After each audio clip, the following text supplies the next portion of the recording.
Hello everyone. Yesterday I finally decided, okay, people have been requesting the ship for so long that I pretty much have to buy it at this point. So I bought the Roon on my main account and I put a captain. I think I have a 14-point captain, which is pretty much what you can probably expect to have by tier 9. By tier 9 you should have a 14-point captain, I would say. So probably higher point captain in fact, but whatever, 14-point captain should be more than enough for the average player to have at this point. The Roon, of course, has long been one of my favorite tier 9 cruisers. Well, any cruiser that has strong AP is always going to rate highly for me, and any cruiser that has flat arcs and in general just has a lot of gun power is going to rate very, very highly for me. I spot the Neptune, I switch from HE to AP. I had HE loaded, of course, in case I see any DDs, but because it's a Neptune, I do pop to AP, and I'm going to see if I can punish him. It looks like Neptune, however, was paying attention, and he's already stopping. I think I shot a bit too much in the front. He's also turning in as he's stopping, so I think he might be bouncing, because these AP shells tend to bounce a lot if you angle. I do get actually some pens, so I do end up dealing 9k damage to him. I turn away, and this is of course one of the fantastic strengths, the ability to use both your back turrets while angling away. So this is 66% of your firepower while you're completely angled away from your target. Note that I'm using my spotter plane, as I often recommend, using spotter plane to see where the shells are originating from and being able to punish anyone hiding in smokes. This is of course why I use it. You can see he's moved slightly to the right. I see that he's turned his ship to shoot in the smokes, so I adjust my aim. Oh, he's moving even further to the right. He's slowly moving in this smoke, so I keep tracking him. I keep tracking him with my guns based on where he's firing, and I moved far enough away that I'm behind a smoke from this Yugoma that I'm usually not spotted at all. I briefly get spotted here, but you see how angled I am? They're not really hitting me, are they? I keep tracking him. I'm going to use the full duration of the spotter plane. I still got 40 seconds. I keep tracking this Neptune, making life as hard for him as possible, and finally I find him and I score 3 quick citadels on him. So this Neptune is really not having a fun time in the smoke because I'm constantly harrying him. You can see he's accelerated, so I predict where he's moving in the smoke. He's changed course, so I shoot on the other spectrum, and my prediction turns out to be pretty damn perfect because I nail him with a citadel again. So he's hitting 5 citadels in this smoke and about 44k damage, and at this point it looks like he's just straight up bailing. He's going like, no, fuck this, I don't want to be fighting. I don't want to be fighting here at all because someone is absolutely annihilating me. So the spotter plane runs out, but that was a great example of why I run spotter planes on any ships that have very accurate guns or very good AP in general, because I like punishing smoked up ships. Even if they move around like this guy did, the Neptune was constantly moving, I was still able to deal a total of 44,000 damage to him, which will of course leave him very crippled, especially because it was so much AP damage or citadel damage, which of course they struggle to heal. So fantastic guns, and with spotter plane the Roon still is able to be extremely strong against anyone trying to hide in smokes. Z46 pops up, switch to HE. I am caught off guard by a stealthy Alabama. I didn't realize he had peeked around that corner, and he does get a big hit on me. But Roon does tend to have pretty trollish armor, and I didn't get citadeled. And honestly, Roon pretty rarely gets citadeled, unless it's very extreme ranges where they get the perfect plunging fire. The Roon has very trollish armor, just like the Hindenburg. Only if you're hitting them at significant ranges do you get those citadels. So the Roon is, in that sense, a lot more forgiving than many other cruisers, which is, of course, makes it quite fun to play. And one of the reasons I always enjoyed it. It also makes it good at brawling, of course. It does have some issues with that it tends to get a lot of pen damage from angles, but that kind of happens to all cruisers, so it's not that special. Now, one thing that has of course been significantly improved since I last played the Roon is the HE. They have increased the HE penetration. They did it a while ago. They increased all the HE penetration on these German cruisers, and well, the Roon benefits from it greatly. The HE that used to be pretty questionable is now very strong and very consistent. So you have strong AP against broadsides, and you have very consistent HE against angled ships. So the Roon, I mean, I can already tell that I'm very much enjoying this ship. And once again, you see my positioning, how I'm keeping islands between me and the target. I'm not spotted now. This is very intentional. The reason, of course, why we use priority target is not to see if someone is targeting us, but if you can completely avoid being spotted, that is of course the absolute best situation for any cruiser. You try to position yourself in places where you're not spotted. If you suddenly find yourself unspotted, slow down, use that position, take advantage of it. Note that I am aiming above him because he's reversing, and I want my shells to land on the back of the ship as they did here, so I could start additional fires. The fire chance is also pretty good, mostly because, well, I run reload mode on the Roon. That's the same thing I recommended, I think, a year and a half ago when I last played the ship, and that's the thing I still recommend. The DPM on this ship is amazing, and it's so much fun being able to duck every 8 seconds, and just with this extremely accurate and now very reliable guns as well, especially in terms of HE, being able to punish any sort of battleship is quite consistent and quite a lot of fun.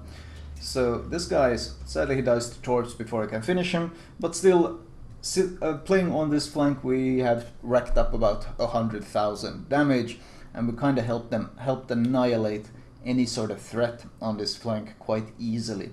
So I'm going to see if I can move to the other side, see if we can get some pressure on that one instead.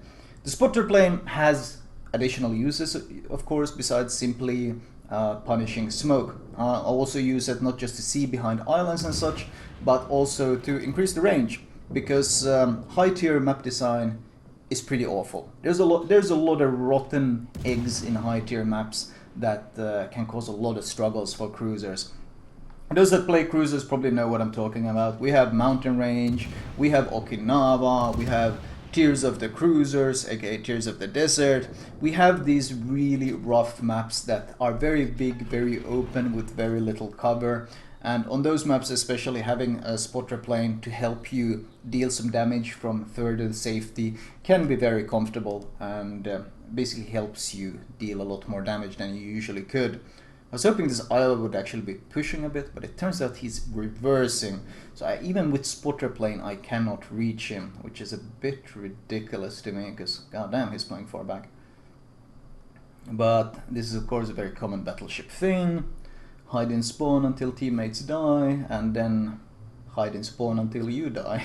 It's, well, sometimes you get the opposite. They hide in spawn until their teammates die, and then they push in, and then when there's no one else to share the tanking with them, they die instantly to the first target. With spotter plane, I mean, the shell travel time does become quite significant at these ranges. That's mostly because these shells are not really that heavy. So there's a fair amount of air drag, and they lose a fair amount of shell velocity on the way. But when we're shooting HE, we don't really care about that. All we care about is hitting the target, since we don't need, since shell velocity doesn't really affect our penetration in any way for our HE shells. I'm just gonna see, it looks like my spotter plane is about to run out, so I didn't really get much use out of this spotter plane. But at least it was an example of something else you can use the spotter plane for, besides just punishing these smoked up cruisers. The firing angles are pretty damn good on the ship. The Roon is of course not as good at pushing in and firing as it is as kiting away and firing. Well, that's probably pretty obvious just looking at the turret setup. One in the front, two in the back obviously favors kiting away and shooting anyone who's chasing you. But because of the accurate guns and fairly fast shell velocity, it's not like you're bad at chasing and pushing targets either. Using my torps to see if he's the torp indicator, the lead indicator, to see if he's still reversing or if he's finally pushing in. And as you can see, he's clearly still reversing. So I'm honestly just harassing him while trying to sail over the map to the other side where the Lion and the Baltimore are, to see if I could maybe fight them instead. But this guy, he is in full retreat mode. Full reverse, full retreat. Getting significantly less pens on the Iowa, of course, because the Iowa has better armor than the Izuma, who eats a ton of those big pens. One fire, which instantly damage cons. I kind of really want to punish him now. That's of course something I don't recommend. If you're under fire, repairing a single fire, or like if you're being shot at, repairing a single fire is usually quite suicidal for a battleship. But when people do it against me, I always struggle to start a fire on them again because RNG doesn't like me very much. He's still reversing. He's angling, giving broadside to them while reversing. That's interesting. Let's see if my AP AP not very consistent.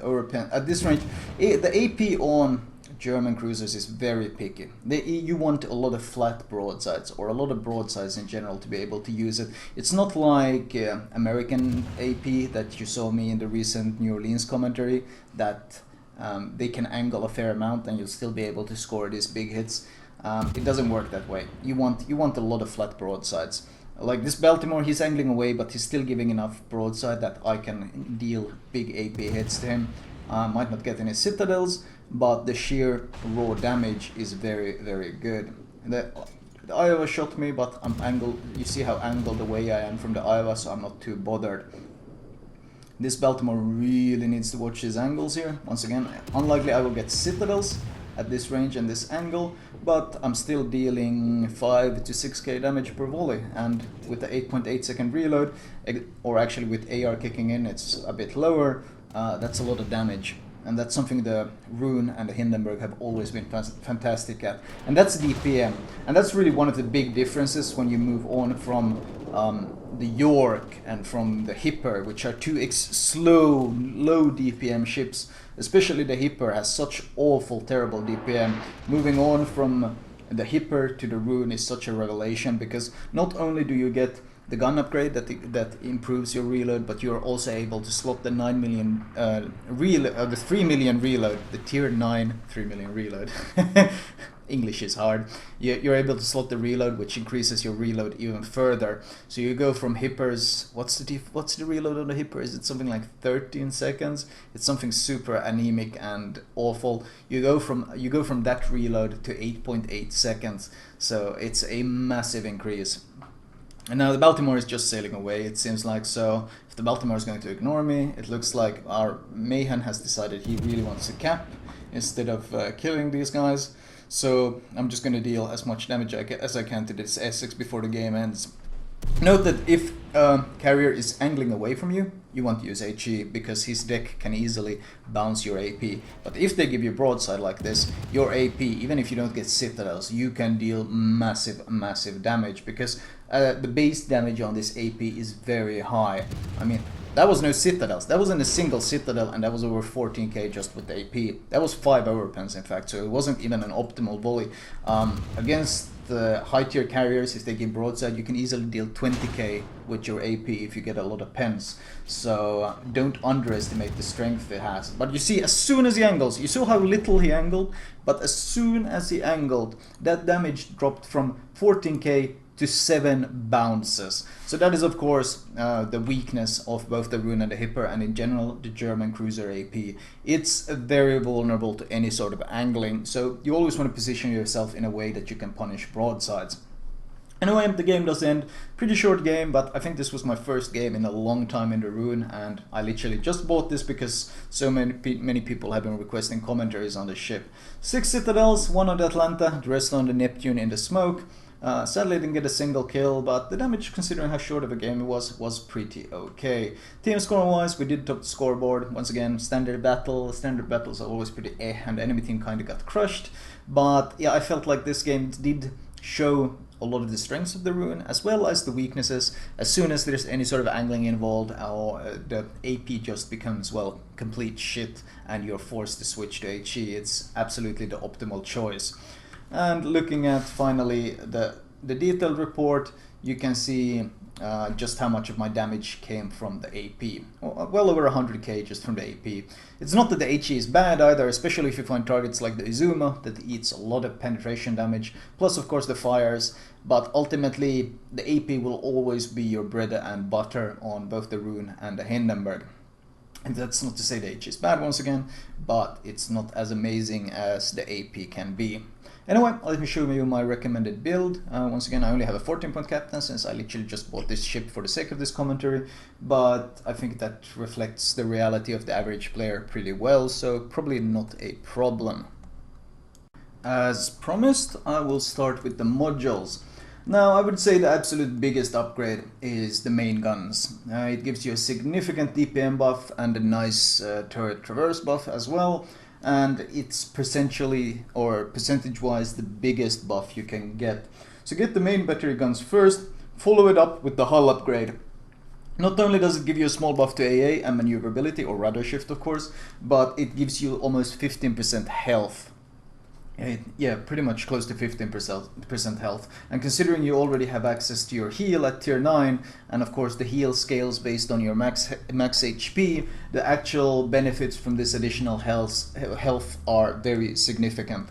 So this is absolutely the second upgrade. And finally, upgrade the range. 16.2 is pretty okay range, especially since you're running spotter plane, but 17.8 is of course a lot better, and you do want to fully upgrade the ship because it's a pretty long grind to the Hindenburg.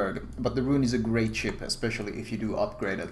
Consumable wise, priority wise, first you go premium damage control, followed by premium repair party. I prefer running the incredibly strong Hydro, mostly because there's a lot of DD missions going on right now, and in general you don't face that many carriers, and if you do face carriers they will rarely go for a Roon anyway, so you should be able to get away with running Hydro fairly comfortably. And finally, of course, a spotting plane, not just to extend your range as you saw me use, but also to punish smoked up cruisers, as you also saw me use in my earlier game. Captain perks wise, you start off with the basic cruiser build, which is priority target, followed by adrenaline rush, followed by increased fire chance, followed by concealment expert. Now, of course, if this is a captain that you're starting off at Roon, usually this is the build you go for, starting at like Königsberg, Nuremberg and so forth, and then as soon as you build up 13-point captain, you get superintendent just for the tier 9 and 10 cruisers, because you want the additional heal consumable because it's so useful.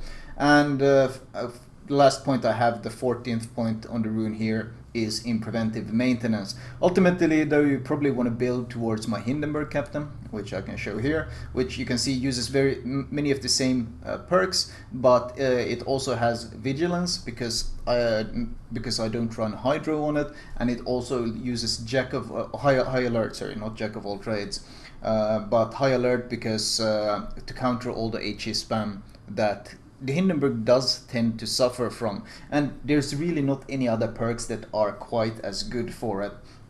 You can go with some AA builds, you give up vigilance and a high alert and maybe get a defense advanced AFT or something like this, but ultimately I haven't really found it worth it because there's not enough carriers, and if there are, they will rarely go close to Hindenburg, because the Hindenburg of course has such good anti-air that they will rarely want to even get near you. Which way you choose to go is of course up to you, but this is my recommended build path. Flag wise, it's pretty basic cruiser stuff here. I would say, well, the most important one is probably heal and speed, and followed by increased fire chance. The reduction in I actually don't need this on this Roon. That's a waste. I don't want to waste that. Faster consumable usage is of course always useful. You can use Hydro more often, spotter plane, repair, heal, so forth. But this one is useful on everyone. It's not really cruiser specific. The basic cruiser ones are of course speed, heal, and the 2 fire chance. Those are the ones that the Roon benefit. Those 4 are the ones that benefit the Roon the most. Anyway, that was my much requested Roon commentary. I might feature this ship a couple more times since I haven't covered it in ages, and I pretty much, the game you just saw, I think was my first game in like a year, maybe more. So I haven't played the ship for a while, but it's still extremely strong, still absolutely one of my favorite cruisers. I enjoy it a lot. Any ship that has strong punishing AP is always going to score highly in my books. Anyway, that was all from me. I hope you guys enjoyed it.